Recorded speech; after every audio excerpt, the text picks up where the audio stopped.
नमस्कार दोस्तों, मैं हूं पुनीत और आप सुन रहे हैं प्रोग्राम कम्युनिटी कलर्स रेडियो उड़ान पर। और इस वक्त बज चुके हैं रात के 9 दिन शुक्रवार और कम्युनिटी कलर्स में आप सभी का हार्दिक स्वागत और अभिनंदन है। कम्युनिटी कलर्स एक ऐसा प्रोग्राम जिसमें होती हैं डिसेबिलिटी न्यूज़ और साथ ही साथ होते हैं बहुत सारी इंफॉर्मेशंस, जानकारियाँ, सूचनाएँ और बहुत से नए नए सेगमेंट्स भी। फ़िलहाल न्यूज़ बुलेटिन आप प्रोग्राम कम्युनिटी कलर्स में सुनते हैं जिसमें होती हैं डिसेबिलिटी न्यूज़, और बहुत जल्द हम आपके लिए कोई ना कोई नया सेगमेंट लेकर हाजिर हो जाएंगे प्रोग्राम में। हमारा प्रोग्राम कम्युनिटी कलर्स आप बहुत पसंद करते हैं, प्रोग्राम को बहुत प्यार देते हैं, हम आपके इसके लिए तहे दिल से शुक्रगुजार हैं। हम आपसे ये कहते रहते हैं कि अगर आप किसी तरह का कोई सेगमेंट इस प्रोग्राम में चाहते हैं तो आप हमें सजेशन दिया करें, सुझाव दिया करें, ताकि हम उन्हें अपने इस प्रोग्राम में इम्प्लीमेंट कर सकें। बहरहाल रेडियो उड़ान सुनने के लिए आप हमारी वेबसाइट विजिट कर सकते हैं www.radioudan.com, जहां पर हमारे वेब पेज पर भी प्ले बटन प्रेस करके आप रेडियो उड़ान सुन सकते हैं। और वैसे प्ले स्टोर और ऐप स्टोर दोनों पर हमारी ऐप्स अवेलेबल हैं, और बहुत सारे थर्ड पार्टी प्लेटफॉर्म्स पर जैसे गूगल और एलेक्सा, एप्पल और यहाँ तक कि रिनोवा म्यूज़िक पर भी हमारी रेडियो उड़ान स्ट्रीमिंग अवेलेबल है, और ट्यून इन पर भी आप रेडियो उड़ान सुन सकते हैं। हमारा फेसबुक पेज लाइक करें, हमारे ट्विटर को फॉलो करें, हमारा यूट्यूब चैनल सब्सक्राइब करें, हमारे व्हाट्सएप ग्रुप्स को ज्वाइन करें। प्रोग्राम कम्युनिटी कलर्स आप सुन रहे हैं मेरे यानी पुनीत के साथ। बिना देर किए सबसे पहले आइए सुन लेते हैं न्यूज़ हेडलाइंस।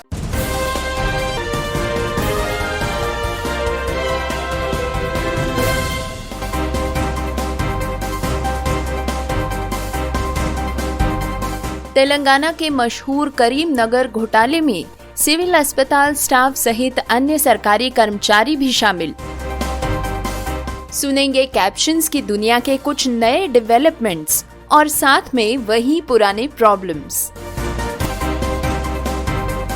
विकलांग छात्रों के लिए जेएनयू परिसर को सुलभ बनाएं, आयशा ने वीसी से किया आग्रह। गोवा के मुख्यमंत्री ने कहा, दिव्यांगों को मुख्य धारा में लाने के लिए समावेशी शिक्षा है जरूरी। विकलांगता पर भारत की नई मसौदा राष्ट्रीय नीति है वास्तविकता से कोसों दूर। सुनेंगे इसी विषय पर डॉक्टर सत्येंद्र सिंह की एक डिटेल्ड रिपोर्ट। सुनेंगे स्वास्थ्य कार्यक्रमों में कुष्ठ रोग को बेहतर प्राथमिकता क्यों मिलनी चाहिए। सुनेंगे कैसे व्हीलचेयर से बंधे कुछ लोगों के लिए बास्केटबॉल बन गया फ्लेक्सिबिलिटी का टूल। कार्यकर्ताओं की मांग के बाद मंत्रालय ने पीडब्ल्यूडी पर मसौदा नीति पर प्रतिक्रिया के लिए समय बढ़ाया। केरल के एक दंपति ने मानसिक रूप से विकलांग बेटे के लिए अपनी संपत्ति सरकार को दान कर दी। धर्मपुरी पुलिस ने दिव्यांगों के विरोध को कुचला, शांति प्रिय विकलांग प्रदर्शनकारियों को जबरन हटाया गया। सोनपुर में चेन पुलिंग और विकलांग बोगी में यात्रा करने वाले 5 लोग पकड़े गए।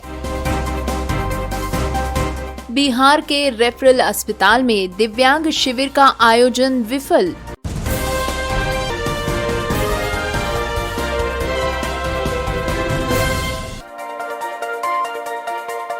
न्यूज़ हेडलाइंस के बाद बारी डिटेल्ड न्यूज़ बुलेटिन की, लेकिन उससे पहले छोटा सा ब्रेक के बाद वापस आएंगे। सुनते रहिए programme community colours only on radio Udaan, a flight of life. Chespro and ICMR are going to present India's first international mega event, Global Assistive Technology Expo and Conference 2022, GATEC, to be held on 7th, 8th and 9th December 2022 at GMR Ground, Aerocity, New Delhi. The objective of this event is to showcase modern innovations, research and market availability in assistive devices and technology to assist disabled people in India, and showcase their availability in the market by experts and scientists. There will be an exchange of ideas, sharing of information by doctors and experts through this conference. GATEC will have a huge gathering of disabled people, doctors, voluntary organizations, government undertakings, and assistive aid devices manufacturers from India and many other countries of the world. This event will help you to learn more about assistive devices and technologies used across the world. GATEC is supported by DRDO, WHO, Paralympic Committee India and Ministry of Social Justice and Empowerment. Our country partner is France. Don't forget to attend this mega event GATEC. For more information, please visit our website www.globalassistivetech.com. For details, please contact on email ID gaurav@iconex.in or call on 9910717913.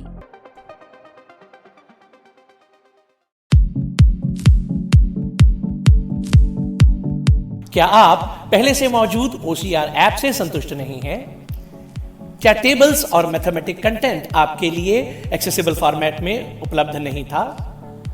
क्या आप videos में मौजूद transcription और text को accessible format में पढ़ना चाहते हैं? या क्या आप कुछ सीखना या अपनी प्रतिभा का विकास करना चाहते हैं? आज ही डाउनलोड करें iSTEM ऐप। इस ऐप को गूगल प्ले स्टोर से डाउनलोड करने के लिए गूगल प्ले स्टोर में जाएं और टाइप करें I-STEM।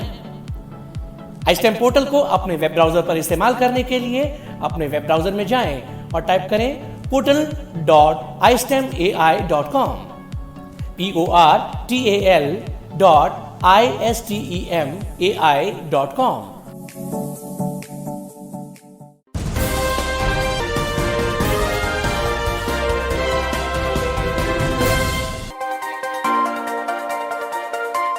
Welcome back after a short break के बाद आप सभी का स्वागत, अभिनंदन एक बार फिर प्रोग्राम कम्युनिटी कलर्स में।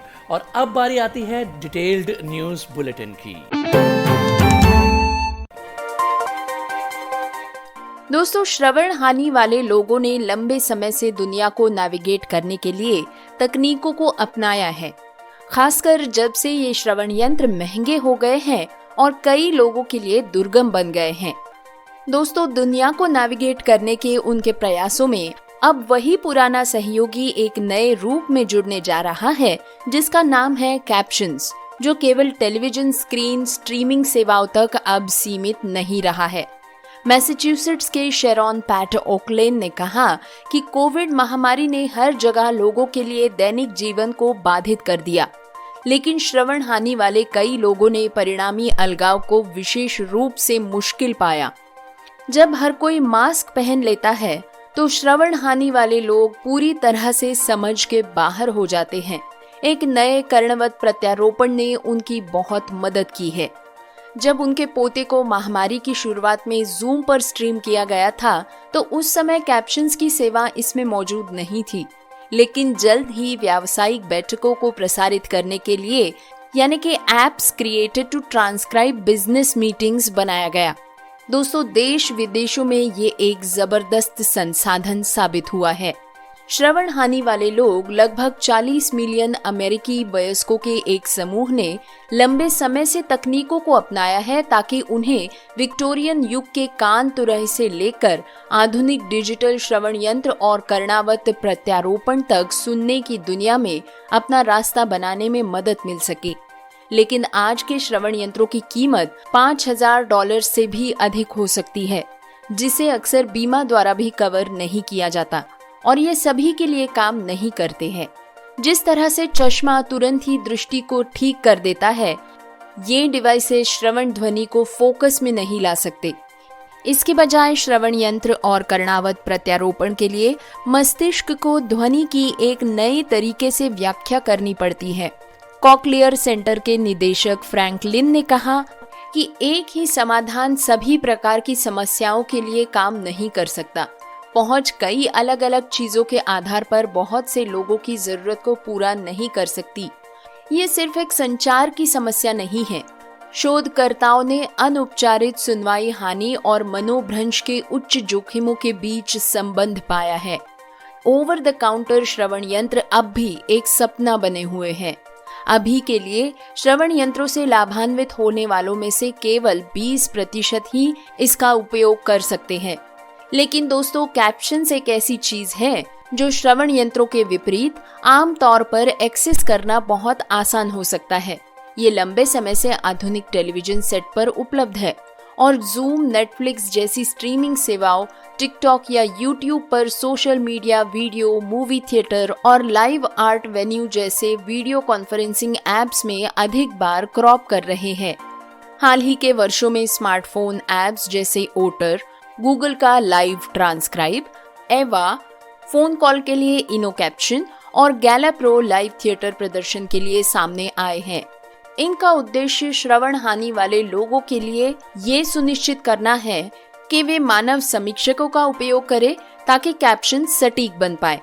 कुछ अन्य ऐप्स हैं जैसे कि लाइव ट्रांसक्राइब इसकी बजाय उस पर भरोसा करते हैं जिस पे स्वचालित वाक पहचान किया जाता है, यानी ऑटोमेटेड वॉइस रिकग्निशन, जो भाषण सिखाने और पकड़ने के लिए कृत्रिम बुद्धिमत्ता का उपयोग करता है। ASR में सटीकता के साथ समस्याएं हैं और बोले गए शब्दों को ये ट्रांसक्रिप्ट करने में पिछड़ जाता है। दोस्तों, साथ ही शब्दजाल और कठिन बोली ये भी एक बाधा हो सकती है, लेकिन यूजर्स और एक्सपर्ट्स का कहना है कि ASR में काफी सुधार हुआ है। न्यूयॉर्क की टोनी इकोलुची का कहना है कि जब वो बातचीत को ट्रांसक्रिप्ट करने के लिए ओटर का इस्तेमाल कर रही थी, तब उनका बुक क्लब खत्म हो गया था। उन्होंने कहा कि कैप्शन हमेशा सटीक नहीं होते हैं और अलग अलग व्यक्तियों की पहचान नहीं कर पाते, जिससे इसे बनाए रखना मुश्किल हो सकता है। इकोलुची, जिन्होंने लगभग 2 दशक पहले अपनी सुनने की क्षमता खो दी थी, इन्होंने आगे कहा कि इसने थोड़ा बहुत तो काम किया। घर आने के बाद वो बातचीत करने की कोशिश करने से इतनी थक जाती थी कि उन्हें लेटना पड़ता था। ये इतनी ऊर्जा लेता है। उन्हें 1 साल पहले एक कर्णावत प्रत्यारोपण मिला, जिससे उनकी सुनने की क्षमता काफी सुधर गई, जहां अब वो बिना कैप्शंस के आमने सामने बातचीत कर सकती है। उन्होंने कहा कि वे अब भी कैप्शंस का इस्तेमाल जरूर करती है। ओटर ने एक बयान में कहा कि ये बधिरों और सुनने में कठिन समुदाय से प्रतिक्रिया का स्वागत करता है और ये भी नोट किया है कि अब एक भुगतान सॉफ्टवेयर सहायक प्रदान करता है जो आभासी बैठकों में शामिल हो सकता है, यानी कि वर्चुअल मीटिंग्स में ये आपको कैप्शंस दे सकता है और ये उन्हें स्वचालित रूप से स्थानांतरित भी कर सकता है। लेकिन इसके साथ जुड़ी है कुछ तकनीकी समस्याएं, जैसे कि ट्रांसक्रिप्शन लैग। अन्य समस्याएं भी हैं, जैसे जब सॉल्ट लेक सिटी की रहने वाली चेले वॉयट अपने डॉक्टर के कार्यालय में गई तो वहां का वाईफाई इतना अच्छा नहीं था कि ट्रांसक्रिप्शन ऐप काम कर सके। वे बताती है कि ये इशारों और चीजों को लिख रहा था और ये सुनिश्चित कर रहा था कि मुझे बाद में एक लिखित रिपोर्ट मिले, इसीलिए मुझे पता था कि क्या कहा गया था। मूवी थिएटर ऐसे उपकरण प्रदान करते हैं जो ध्वनि को बढ़ा सकते हैं। साथ ही चश्मा भी दिया जा सकता है जो स्क्रीन पर चल रही मूवी के साथ जाने के लिए कैप्शंस दिखा सकते हैं, लेकिन ये हमेशा ही आरामदेह नहीं होते।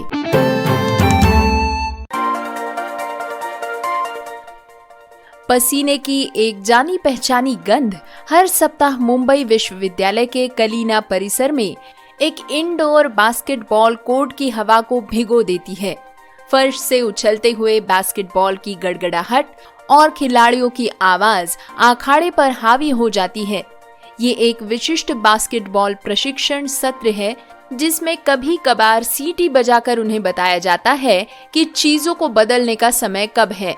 हालांकि एक आवाज है जो अलग है, पहिए के घूमने की आवाज।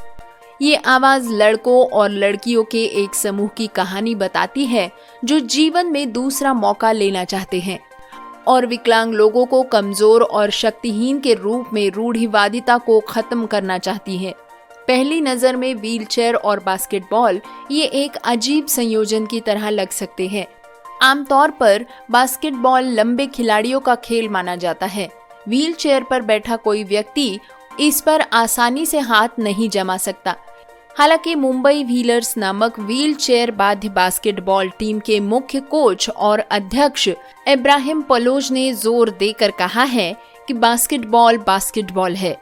ये एक अंतर को छोड़कर सभी के लिए समान है और वो अंतर है पहियों को घुमाने के लिए पैरों की बजाय हाथों का इस्तेमाल। यही व्हीलचेयर बास्केटबॉल लीग, जिसमें 8 से 48 साल के लोगों के साथ साथ राष्ट्रीय और अंतर्राष्ट्रीय स्तर के व्हीलचेयर बास्केटबॉल खिलाड़ी शामिल है, इसको लगभग 7 महीने पहले एक एनजीओ संगठन प्रोजेक्ट मुंबई द्वारा पैरा स्पोर्ट्स के लिए मुंबई को और अधिक सुलभ बनाने के मिशन के साथ बनाया गया था। ये शहर में 15 खिलाड़ियों के साथ शुरू हुआ और अब 2 शहरों माने कि मुंबई और पुणे में 60 से अधिक खिलाड़ियों तक फैल गया है। हर एक शहर में एक कोच है। खिलाड़ियों में बैंकर, शिक्षक और पूर्व सिपाहियों से लेकर कम विशेषाधिकार प्राप्त हुए पृष्ठभूमि के खिलाड़ी शामिल है। शिशिर जोशी, सीईओ और प्रोजेक्ट मुंबई के संस्थापक ने समझाया कि हमने यूके से 30 made to size light weight wheelchairs खरीदी हैं, जो कि एक खिलाड़ी को तेज मोड़ लेने और स्थिरता बनाए रखने में मदद करते हैं, जिसने शहर के चारों ओर 7 व्हीलचेयर बास्केटबॉल प्रदर्शनी मैच की मेजबानी की है।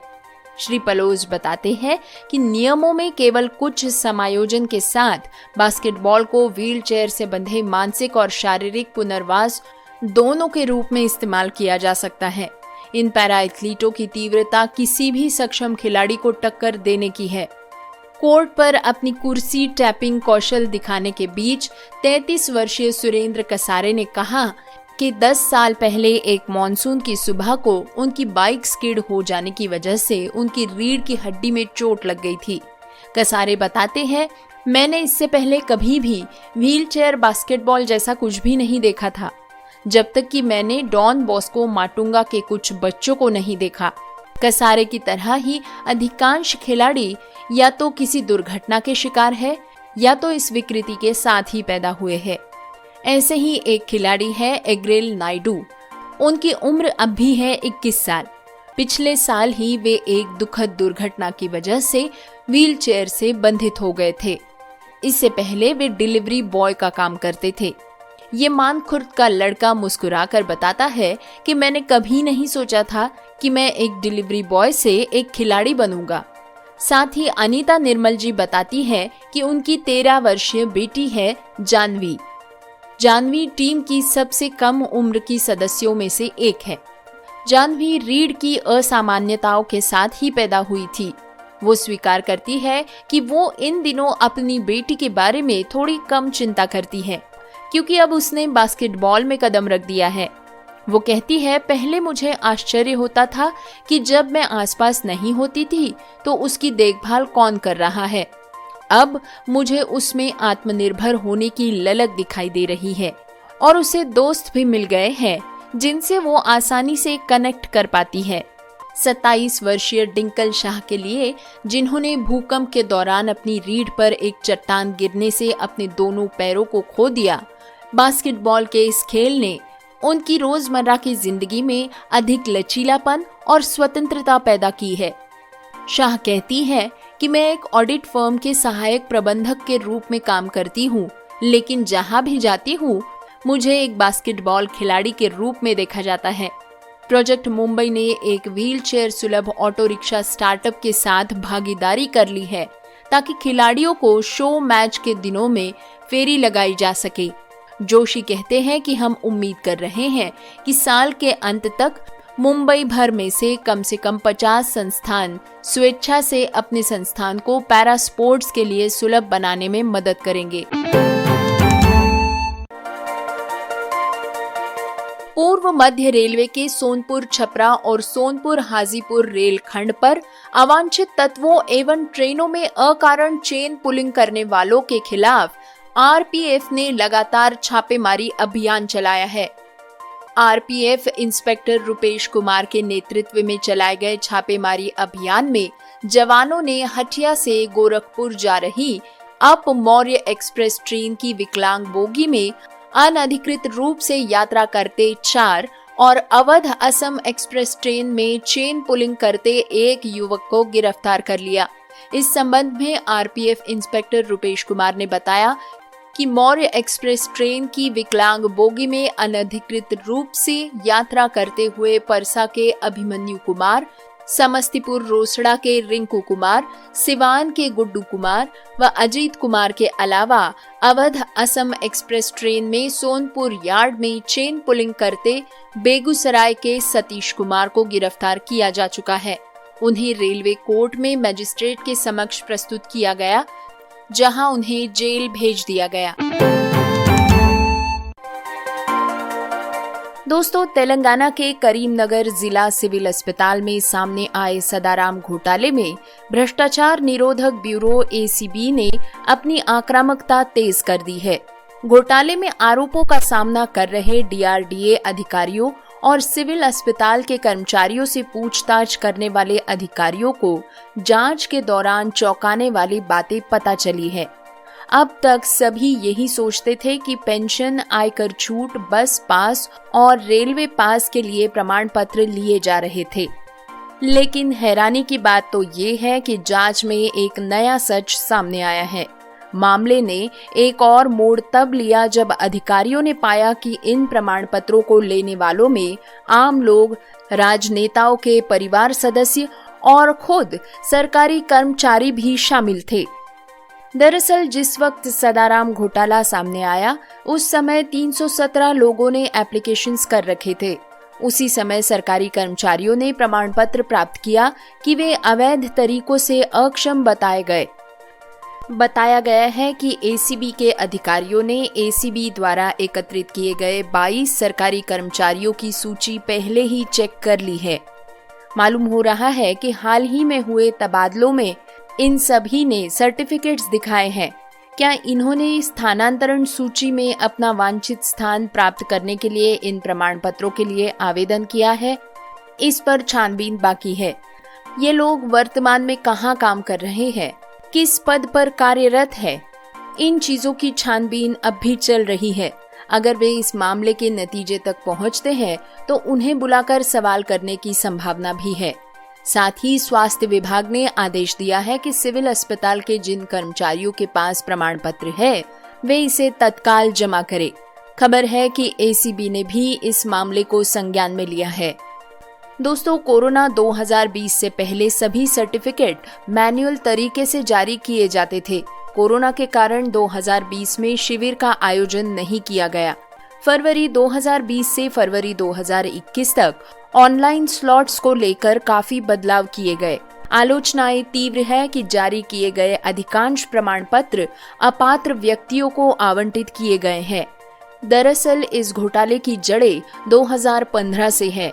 ऑनलाइन आलोचनाएं हैं कि DRA सिविल अस्पताल ने मिलीभगत की है और उन्होंने चुनिंदा व्यक्तियों को स्लॉट्स उपलब्ध कराए हैं। इस वर्ष के दौरान प्राप्त प्रमाण पत्रों में से कुल 22 सरकारी कर्मचारियों की पहचान की गई है।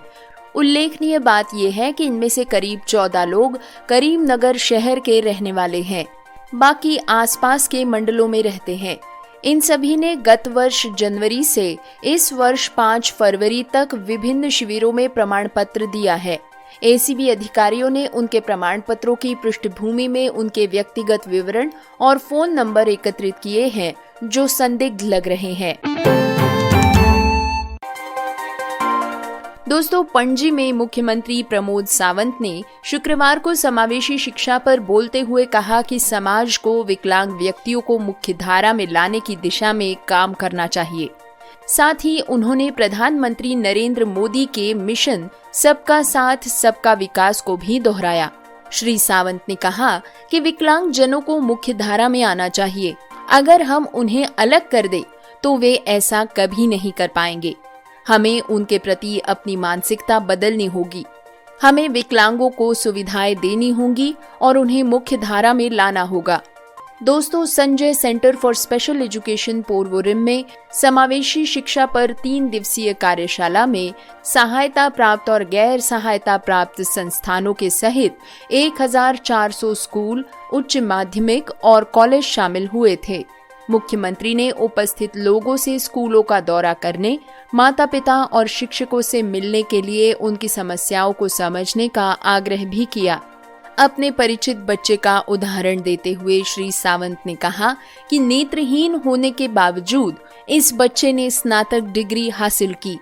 प्रधानमंत्री नरेंद्र मोदी की नई शिक्षा की नीति के अनुसार आदर्श वाक्य सबका साथ सबका विकास है, जिसका अर्थ है सभी को शिक्षा मिलनी चाहिए।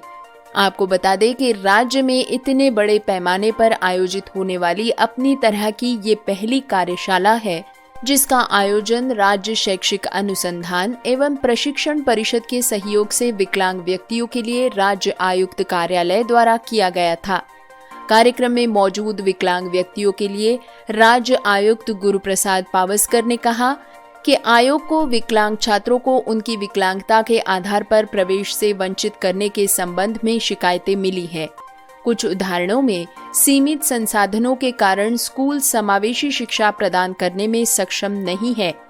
नतीजतन इस तरह की जरूरतें लोगों के सामने लाने के लिए संवेदीकरण कार्यशालाएं करना जरूरी है। श्री पावस्कर ने कहा कि विकलांग व्यक्तियों के अधिकार अधिनियम 2016 समावेशी शिक्षा को शिक्षा की एक प्रणाली के रूप में परिभाषित करता है, जिसमें विकलांग और बिना विकलांग छात्र एक साथ सीखते हैं और शिक्षण और सीखने की प्रणाली को विभिन्न प्रकार के छात्रों को सीखने की जरूरतों को पूरा करने के लिए उपयुक्त रूप से अनुकूलित किया जा सकता है। कार्यशाला के दौरान प्रतिभागियों को समावेशी सीखने का माहौल बनाने के लिए विकलांग व्यक्तियों के लिए उपलब्ध तकनीकों के बारे में जानने का अवसर दिया गया। दोस्तों, नई दिल्ली में अखिल भारतीय छात्र संघ AISA आइसा ने गुरुवार को JNU परिसर को विकलांगों के लिए दुर्गम बताते हुए कुलपति शांतिश्री धुलीपुड़ी पंडित से लंबे समय से लंबित मुद्दे को हल करने का आग्रह किया। श्री पंडित को लिखे पत्र में आइसा ने एक घटना का उल्लेख किया जिसमें 22 जून को एक व्हील चेयर से चलने वाला छात्र school of special sciences department के पीछे की सड़क पर गिर गया था। आइसा ने दावा किया कि छात्र शौर्य सूद ने परिसर में कई जगहों की पहुंच की कमी के संबंध में बार बार कुलपति के कार्यालय से संपर्क किया था। हालांकि कुलपति ने अभी तक उनके द्वारा उठाए गए मुद्दों पर कार्रवाई नहीं की है। आइसा ने कहा कि उसने एक सर्वेक्षण किया जिससे पता चला कि PWD छात्रों को परिसर में कई समस्याओं का सामना करना पड़ता है। JNU परिसर अभी भी विकलांग व्यक्तियों के लिए दुर्गम है। ये मुद्दे सम्मानजनक जीवन जीने और समान अवसरों तक पहुंचने में बाधा बन रहे हैं। आइसा ने अपने पत्र में आगे लिखा है कि स्कूल ऑफ इंटरनेशनल स्टडीज में कुछ लिफ्ट में उस बेसमेंट में नहीं जाया जा सकता जहां कैंटीन स्थित है या फिर सेंट्रल लाइब्रेरी है, और स्टेडियम रोड जैसे के कुछ प्रमुख स्थानों में अब भी टैक्टाइल पथ नहीं है। पत्र में आगे लिखा गया है कि लाइब्रेरी विशेष जरूरतों वाले छात्रों को जो लैपटॉप दे रही है वो बेहद पुराने हो चुके हैं। पुस्तकालय में भी ब्रेल समाचार पत्र का कोई प्रावधान नहीं है। मेस में PWD छात्रों के लिए एक समर्पित कार्यकर्ता हुआ करता था, लेकिन अब इसे भी रोक दिया गया है। इसके अलावा किसी भी छात्रावास के मेस में कोई भी टेबल व्हील चेयर के अनुकूल नहीं है। आइसा ने ये भी दावा किया कि जवाहरलाल नेहरू विश्वविद्यालय JNU के स्वास्थ्य केंद्र में PWD छात्रों की सहायता के लिए कोई विशेष कर्मचारी नहीं है। कैंपस डेवलपमेंट कमेटी CDC में PWD का कोई प्रतिनिधित्व नहीं है। इसमें आगे कहा गया है कि JNU प्रशासन को तुरंत ध्यान देना चाहिए और परिसर के PWD छात्रों के लंबे समय से लंबित मुद्दों को हल करना चाहिए। डिटेल्ड न्यूज़ बुलेटिन जारी है, लेकिन इससे पहले वक्त एक बार फिर एक छोटे से ब्रेक का है। ब्रेक के बाद फिर मिलेंगे। सुनते रहिए programme community colours only on radio Udaan, a flight of life. शीस्त्रो और ICMR पेश करने जा रहे हैं भारत का पहला मेगा अंतरराष्ट्रीय event global and assistive technology expo and conference 2022 यानी GATEC GMR ग्राउंड एरोसिटी नई दिल्ली में 7, 8 और 9 दिसंबर को होने वाले इस मेगा इवेंट का उद्देश्य भारत में दिव्यांगजनों के सहायक उपकरणों, टेक्नोलॉजी के क्षेत्र में आधुनिक आविष्कारों, मार्केट में उनकी उपलब्धता तथा डॉक्टरों, वैज्ञानिकों व शोधकर्ताओं द्वारा विचारों का आदान प्रदान और जानकारियों को साझा करना है। ये इवेंट दिव्यांगजनों के लिए दुनिया भर में उपयोग होने वाले सहायक उपकरणों व प्रौद्योगिकी के विषय में जानने में आपकी मदद करेगा। इस इवेंट को DRDO, WHO, para Olympic committee of India और भारत के सामाजिक न्याय एवं अधिकारिता मंत्रालय का सहयोग प्राप्त है। फ्रांस इस इवेंट का कंट्री पार्टनर है, तो इस इवेंट को ज्वाइन करना न भूलें। विजिट करें www.gate.org globalassistivetech.com www.globalassistivetech.com या फिर कांटेक्ट करें 9910717913 या मेल करें gaurav@iconex.in gaurav@iconex.in।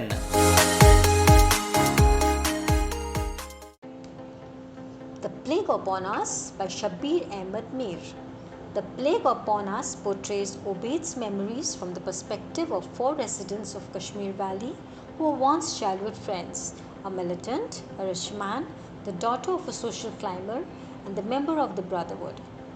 As the pieces of the jigsaw puzzle fall into place, they unravels the full tragedy of the people looking for solace and the place to call home. Shabbir Ahmed Mir is the writer, and she forces the reader to submerge into the world as new facet gets added with each perspective, leaving the reader with a question of their understanding of the story versus the real narrative, much like The Outsider's viewpoint on the state. Being the shortlisted novel of the JCB Prize Literature 2021, it is a searing and power-packed reflection of our times. This brilliantly crafted novel announces the arrival of an arresting new voice in contemporary fiction. The jury says the book has this edge of insanity that matches the situation of Kashmir. The timeless emotion of Oedipus Rex is evident in what the author puts forth.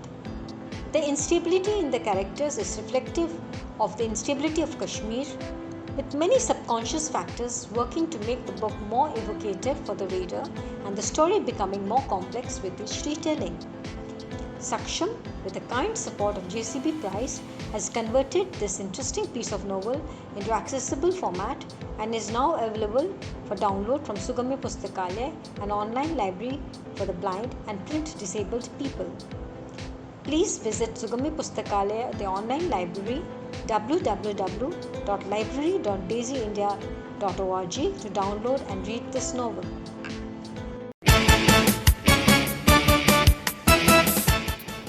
दीपस्तंभ मनोबल foundation NGO 2005 से visually challenged orphans, youth और tribals के लिए qualitative competitive examination training, higher education training और technical education training के क्षेत्र में काम कर रही है। ज्यादा जानकारी के लिए आप कांटेक्ट कर सकते हैं deepstambhngo@gmail.com ईमेल आईडी पर। आप मिस्टर फैयाज अतर से फोन कॉल के माध्यम से संपर्क कर सकते हैं। नंबर है 9657724559।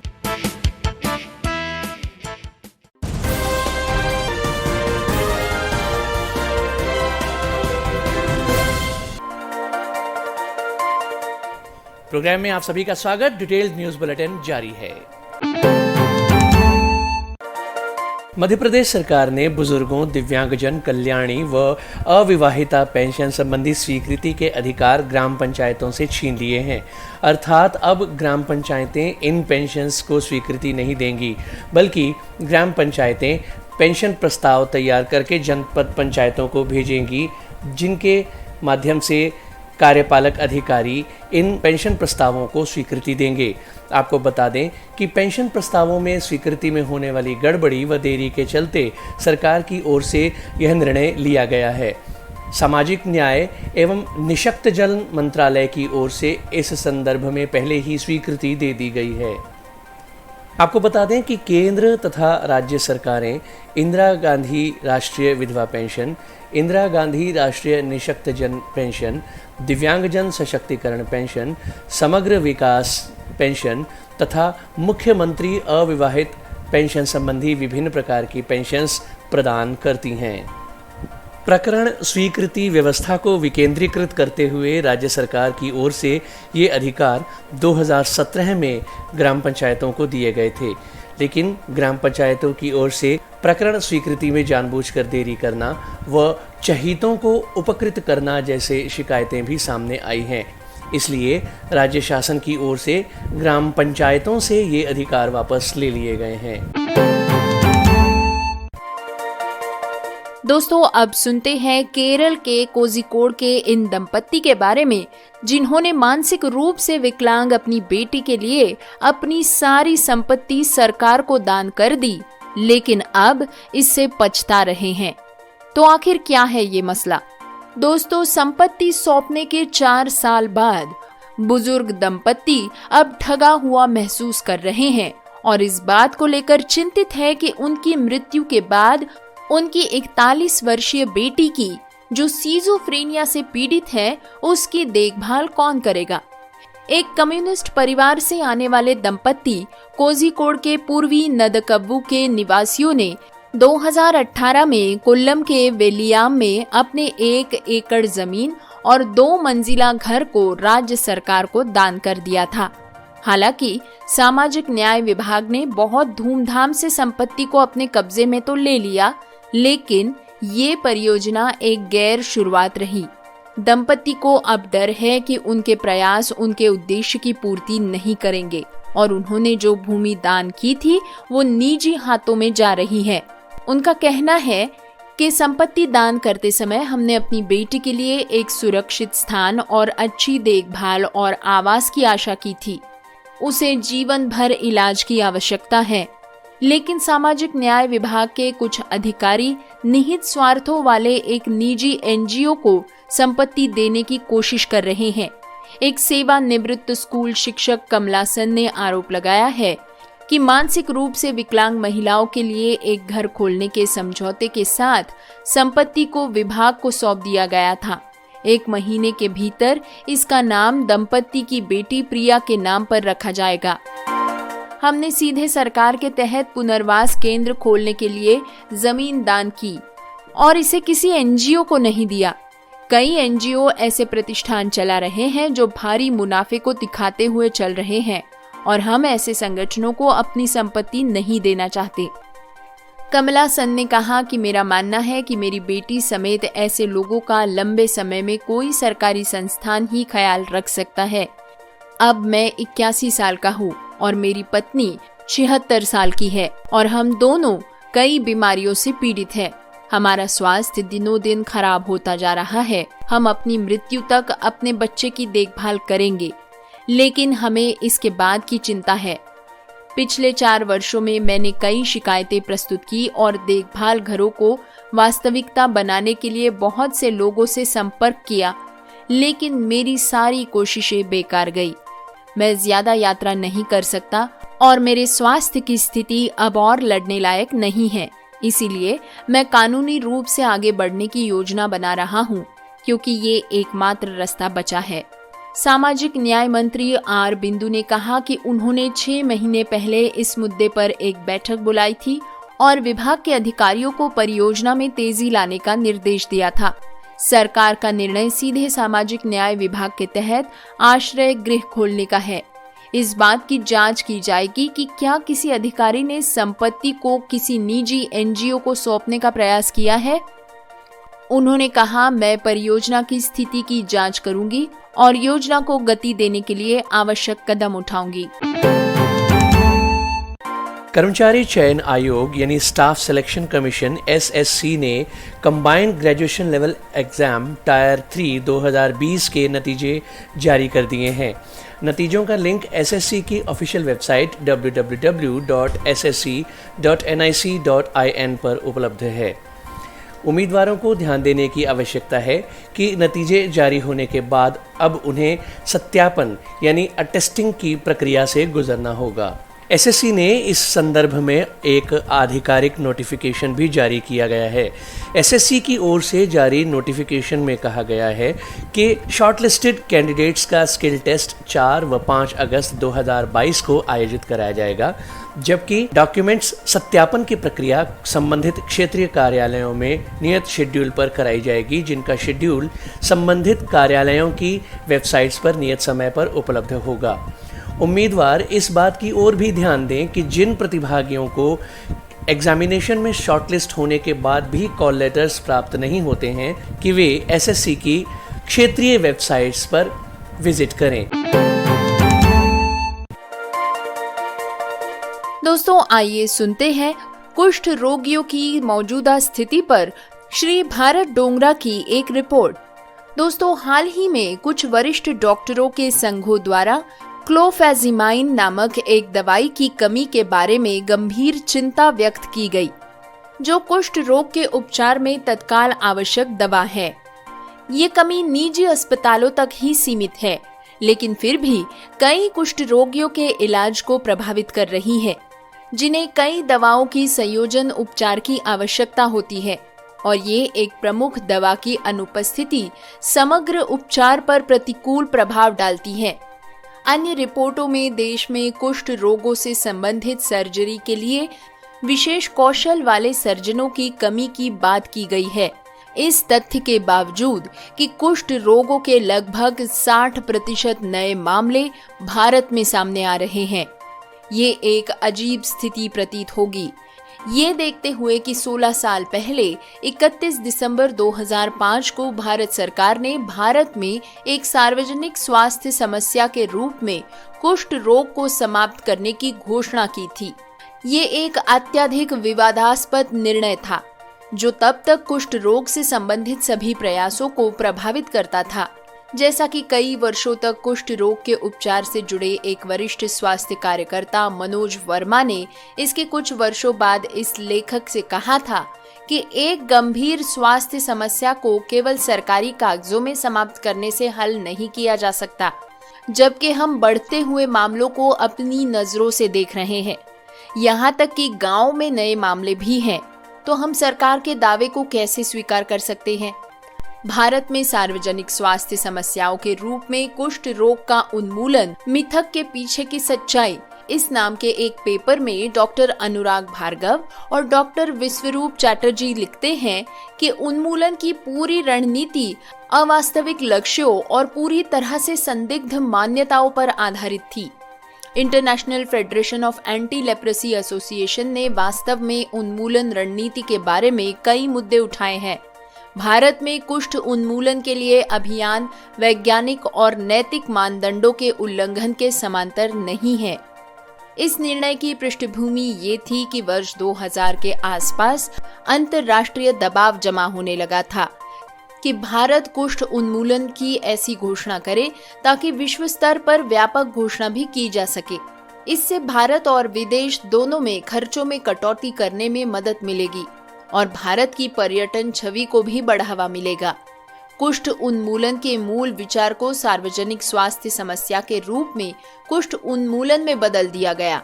इस अत्यधिक मनमानी प्रक्रिया में प्रति 10,000 जनसंख्या पर सिर्फ एक केस से कम का मानदंड तय किया गया।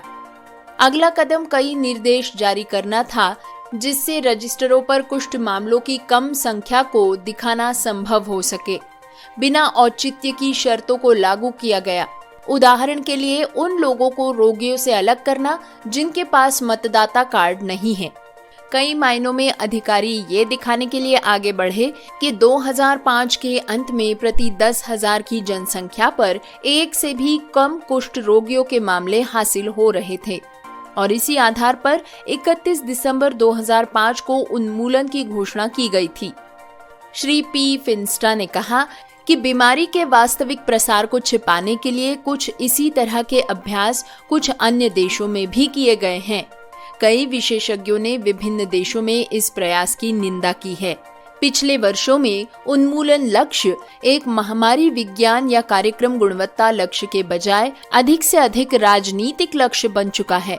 बी नाफ्स ने ट्रीटमेंट ऑफ लेप्रेसी साइंस या पॉलिटिक्स नामक एक पेपर में चेतावनी दी थी कि उन्मूलन के बारे में मिथक का प्रसार पर्याप्त कुष्ठ नियंत्रण और उपचार को खतरे में डाल देगा। अब जो सबसे महत्वपूर्ण बात है वो ये है कि उपचार और पहचान के प्रयासों को हुए नुकसान को भरा कैसे जा सकता है। अत्यावश्यकता के आधार पर उपचारात्मक कार्रवाई की जानी चाहिए ताकि रोगियों की वास्तविक जरूरतों को ध्यान में रखते हुए कुष्ठ रोग पर शोध, नए मामलों की पहचान और उचित उपचार को उच्च प्राथमिकता दी जा सके। सार्वजनिक स्वास्थ्य समस्या के रूप में घोषित उन्मूलन के परिणाम स्वरूप इस बीमारी को शिक्षा स्तर पर भी प्राथमिकता का सामना करना पड़ रहा है। इसीलिए अब संबंधित सर्जरी के लिए सर्जनों की कमी देखी जा रही है। उपेक्षा से हुए नुकसान को पूर्ववत करने के लिए 2016 में 20 दिनों के लिए नए मामलों का पता लगाने के लिए एक विशेष अभियान चलाया गया था, जिसके दौरान 20,000 नए मामलों का पता चला। 2019-20 के दौरान 1,15,000 मामलों का पता चला है। उसके बाद अगले ही साल 65,000 मामले सामने आए हैं। हालांकि आधिकारिक संख्या कई रोगियों को बाहर करने के लिए जानी जाती है, जिनका इलाज निजी अस्पतालों और क्लिनिक्स में किया जाता है। इंडियन एसोसिएशन फॉर डर्मेटोलॉजिस्ट ने हाल ही में कहा है कि भारत में हर साल कुष्ठ रोग के 1,25,000 नए मामले सामने आ रहे हैं।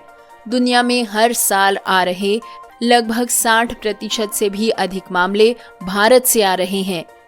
एक व्यापक सबक ये सीखा जाना चाहिए कि किसी भी बीमारी के उन्मूलन की अवास्तविक घोषणा करने में अनुचित जल्दबाजी प्रतिकूल हो सकती है, क्योंकि इससे कम से कम कुछ वर्षों तक बीमारी की उपेक्षा होती है और इस अवधि के दौरान बीमारी के खिलाफ लड़ाई बहुत गंभीर हो जाती है। कोई भी आधिकारिक घोषणा वास्तविक स्थिति पर आधारित होनी चाहिए, न कि पहले से हासिल की गई सफलता के किसी अतिशयोक्तिपूर्ण दावे पर।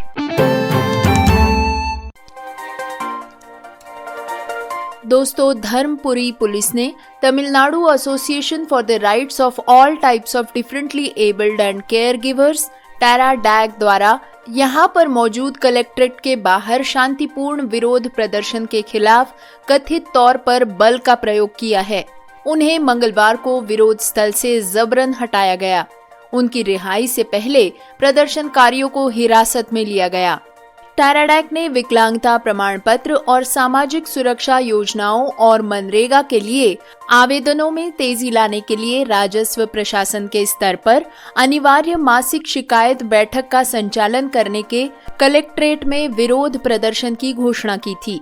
हालांकि संघ के राज्य महासचिव एस नंबुराजन के नेतृत्व में प्रदर्शनकारियों को जबरन विरोध स्थल से हटाया गया। इस विरोध को पुलिस द्वारा कथित रूप से कुचल दिया गया। प्रदर्शनकारियों में अलग अलग उम्र की महिलाएं थीं, जिनमें से एक महिला पुलिस वाहन के अंदर बेहोश हो गई। बाद में मीडिया से बात करते हुए श्री नंबुराजन ने आरोप लगाया कि धर्मपुरी प्रशासन द्वारा दिव्यांगों की शिकायत का समाधान वांछनीय नहीं था।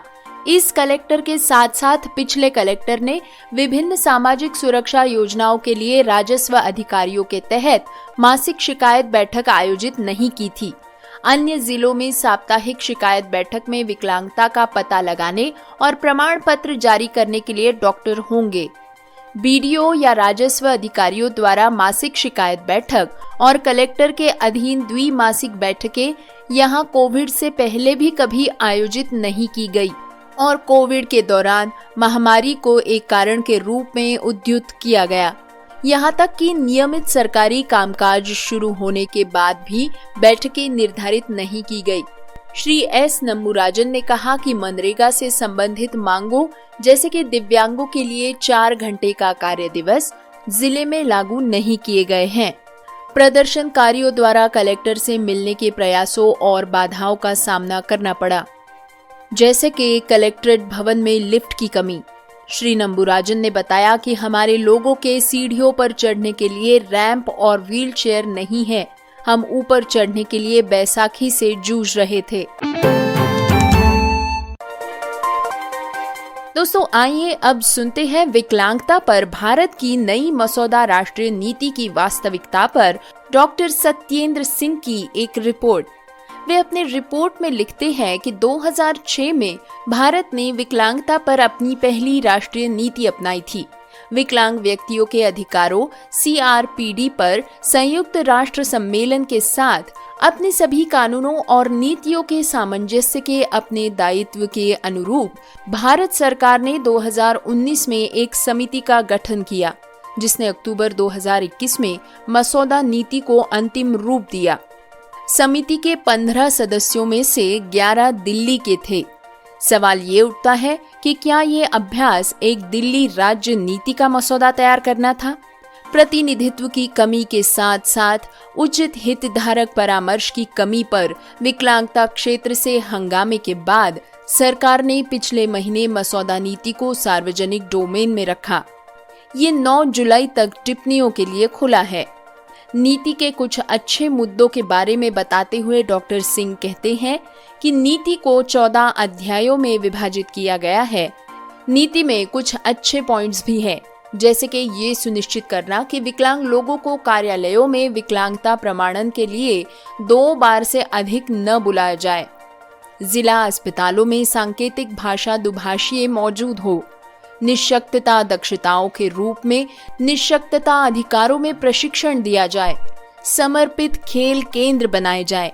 विकलांग लोगों के लिए सिनेमा हॉल, संग्रहालय और पर्यटन स्थलों को सुलभ बनाया जाए। निजी वाहनों को संशोधित करने के लिए दिशा निर्देश लाए जाएं। विकलांग लोगों के खिलाफ अपराधों के संबंध में डेटा बनाया जाए। इसके साथ ही कुछ अन्य मुद्दे हैं, जैसे मोटर चालित व्हील चेयर का स्वदेशीकरण, विकलांग कर्मचारियों के वर्षवार डेटा को बनाए रखना आदि। लेकिन मसौदा नीति में काफी कमियां हैं। मसौदा समिति ने मुद्दों के आकलन में विकलांग डॉक्टरों को शामिल नहीं करके एक अवसर गंवा दिया है। नीति में अंतर मंत्रालयी समन्वय का अभाव है। स्वास्थ्य देखभाल के लिए सुलभता मानकों पर केंद्रीय स्वास्थ्य मंत्रालय के हालिया मसौदे के साथ इसका कोई अभिसरण नहीं किया गया है। केंद्रीय वित्त मंत्रालय के भारतीय मानक ब्यूरो अधिनियम और माल की खरीद के लिए नियमावली 2017 में वस्तुओं और सेवाओं के लिए पहुंच आवश्यकताओं की भी कमी है। ये नीति स्वास्थ्य पेशेवरों को सही चिकित्सा निदान उपकरण प्राप्त करने के लिए अनिवार्य करने के लिए मार्ग प्रदान नहीं करती। नीति सभी प्रकार की संरक्षकता को निरस्त करने पर मौन है, जो सुनने में अक्षम लोगों या बौद्धिक रूप से मनोसामाजिक विकलांग व्यक्तियों को प्रभावित करती है। अधिकारों के संरक्षण पर अध्याय इस बात को रेखांकित करता है कि विकलांग लोगों को वोट बैंक के रूप में क्यों नहीं गिना जाता, लेकिन उन्हें अनुच्छेद 14 और 15 में विकलांगता आधारित भेदभाव को शामिल करने के लिए संविधान में संशोधन की मांग पर विचार नहीं किया गया है। मसौदा नीति में आपदा प्रबंधन पर एक अध्याय देना अच्छा तो लगता है, लेकिन महामारी ने हमें दिखा दिया है कि हम कैसे तैयार नहीं थे। राष्ट्रीय आपदा प्रबंधन दिशा निर्देश वर्णन करते हैं कि राष्ट्रीय आपदा के दौरान अस्पतालों को कैसे काम करना है, लेकिन ट्राइज पर अनुभाग में ये केवल 1 पृष्ठ का मार्गदर्शन दिया गया है। एक्सेसिबिलिटी पर अध्याय एक्सेसिबल इंडिया कैंपेन को प्रदर्शित करता है, जो 2015 में लॉन्च किया गया था, लेकिन ये डिलीवरेबल्स के साथ अपने लक्ष्य पोस्ट को बदलता रहता है। इसके नाम के विपरीत इसमें केवल चुनिंदा प्रथम या द्वितीय श्रेणी के शहर शामिल है और इसमें ऐसे गांव शामिल नहीं हैं जहां के 59% विकलांग लोग भारत में रहते हैं। 2019 में सभी सेवाओं को सुलभ बनाने और सभी सार्वजनिक स्थानों को सुलभ बनाने की समय सीमा थी 15 जून 2022, लेकिन सख्त कार्रवाई करने के बजाय केंद्रीय सलाहकार बोर्ड ने विकलांगता पर विचार किया और ये डेडलाइन बढ़ती ही जा रही है। दोस्तों, साथ ही साथ डॉक्टर सत्येंद्र सिंह अपनी रिपोर्ट में बताते हैं कि कनाडा, बेल्जियम, नेदरलैंड्स, तुर्की और जर्मनी जैसे देश न केवल विकलांगता बल्कि अन्य विभिन्न लाभार्थी समूहों के लिए संकेतों का उपयोग करके सार्वजनिक स्थानों की समीक्षा कर रहे हैं। अभिगम्यता एक सार्वभौम डिजाइन एजेंडा है और ये शिक्षा, रोजगार, स्वतंत्र जीवन और गरिमा से सीधे जुड़ा हुआ है। लेकिन भारत में ये लोक निर्माण विभाग के वेतन पाने वाले सरकारी कर्मचारी नहीं है, बल्कि नागरिक समाज के विकलांग लोगों को एक्सेस ऑडिट के रूप में शामिल किया गया है। AIC में सुलभ पर्यटन का उल्लेख वर्टिकल रूप में नहीं किया गया है, लेकिन अगर राज्य को पर्यटन पर भरोसा है तो वे विकलांग आगंतुकों पर प्रतिबंध क्यों लगाते हैं? सुगम्य भारत ऐप को फिर से लॉन्च किया गया है, लेकिन अभी तक सार्वजनिक स्थानों को सुलभ नहीं बनाया गया। इसी नीति में सामाजिक सुरक्षा उपायों पर एक अध्याय है, लेकिन इसमें अतिरिक्त ऊर्जा व्यय को ध्यान में नहीं रखा गया है, जो विकलांग लोगों को भुगतना पड़ता है।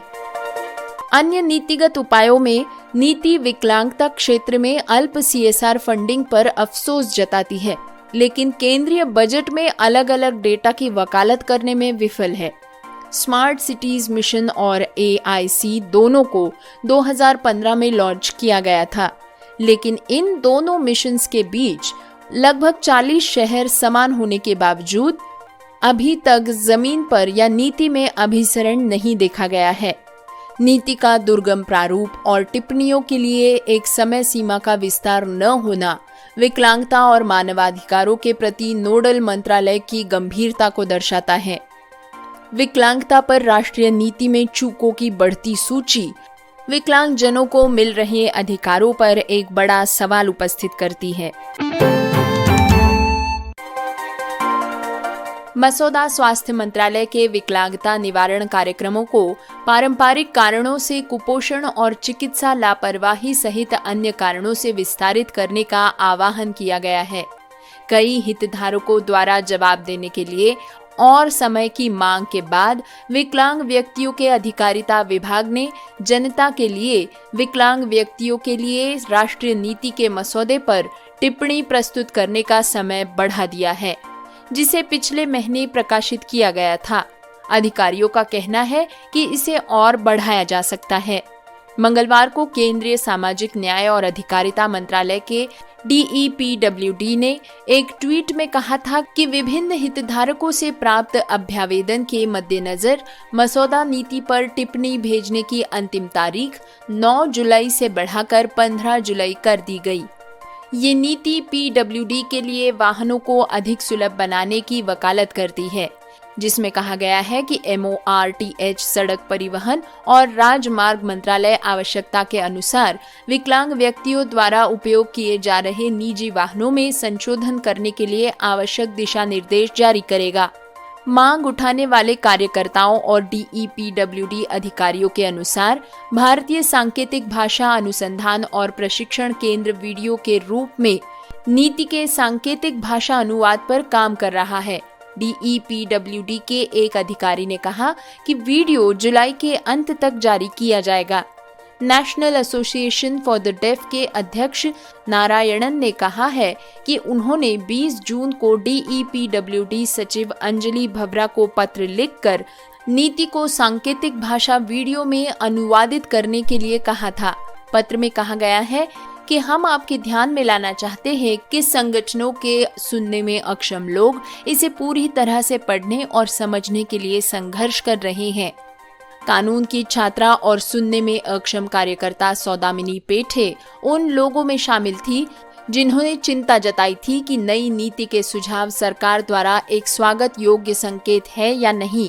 हालांकि सही मायने में समावेश तभी होगा जब इस तरह के आधिकारिक सार्वजनिक दस्तावेजों तक पहुंच प्रदान की जाए। चिकित्सक और विकलांगता अधिकार कार्यकर्ता डॉक्टर सत्येंद्र सिंह ने कहा कि नीति वास्तविकता से कोसों दूर है। भारत शायद दुनिया का एकमात्र ऐसा देश है जिसने विकलांगता को प्रमाणित करने के लिए 40% और उससे अधिक की जादुई संख्या का उपयोग किया है। डॉक्टर सत्येंद्र सिंह ने आगे कहा कि उन्होंने भारत संघ को ये सुनिश्चित करने का निर्देश दिया कि विकलांग डॉक्टर विकलांगता के आकलन और प्रमाणन के लिए दिशा निर्देशों में सुधार में शामिल हो। दोस्तों, प्रचंड मुख्यालय के रेफरल अस्पताल सिसवन में मंगलवार को दिव्यांग शिविर का आयोजन किया गया था। शिविर में 1 साल से 18 साल के बीच के बच्चों का दिव्यांगता प्रमाण पत्र बनाया जाना था। हालांकि दिव्यांगता प्रमाण पत्र बनाने वाली टीम रेफरल अस्पताल में 2 बजे के बाद ही पहुंची। तब तक अफरा तफरी का माहौल रहा। शिविर में 18 साल से ऊपर प्रमाण पत्र बनाने आए हुए लोगों का प्रमाण पत्र नहीं बनाया गया, जिससे उन्हें मायूस होकर लौटना पड़ा। विद्यालय में विकलांग बच्चों की देखरेख करने वाले कोऑर्डिनेटर ने बताया कि लगभग 300 बच्चों को चिन्हित किया गया था, जिनमें से लगभग 110 बच्चों ने अपना निबंधन करवाया था और उनकी जांच की गई। उन लोगों ने बताया कि पहले 40% से कम लोगों को विकलांगता सूची में शामिल किया नहीं जाता है, लेकिन अब 10% से ऊपर वाले लोगों को भी विकलांगता सूची में शामिल किया जाएगा। उन्होंने बताया कि हड्डी, कान, गला एवं मानसिक रूप से विकलांग बच्चों की जांच कर उनका प्रमाण पत्र बनाया जाएगा। प्रमाण पत्र बनाने का कार्य डॉक्टर नरेंद्र शर्मा, डॉक्टर भरत कुमार की टीम ने किया।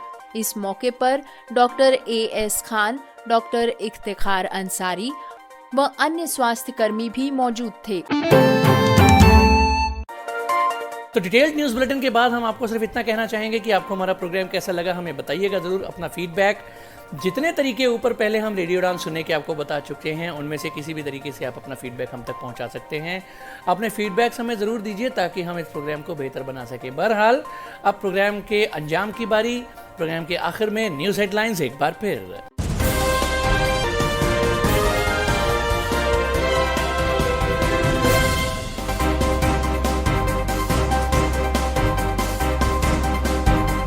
तेलंगाना के मशहूर करीम नगर घोटाले में सिविल अस्पताल स्टाफ सहित अन्य सरकारी कर्मचारी भी शामिल।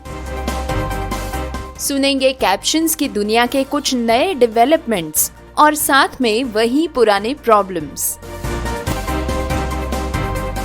विकलांग छात्रों के लिए JNU परिसर को सुलभ बनाएं, आयसा ने VC से किया आग्रह। गोवा के मुख्यमंत्री ने कहा, दिव्यांगों को मुख्य धारा में लाने के लिए समावेशी शिक्षा है जरूरी। विकलांगता पर भारत की नई मसौदा राष्ट्रीय नीति है वास्तविकता से कोसों दूर।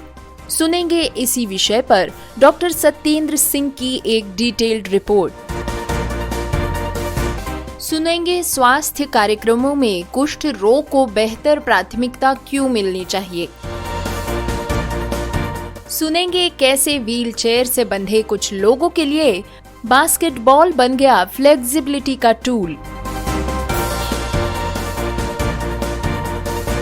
कार्यकर्ताओं की मांग के बाद मंत्रालय ने PWD पर मसौदा नीति पर प्रतिक्रिया के लिए समय बढ़ाया।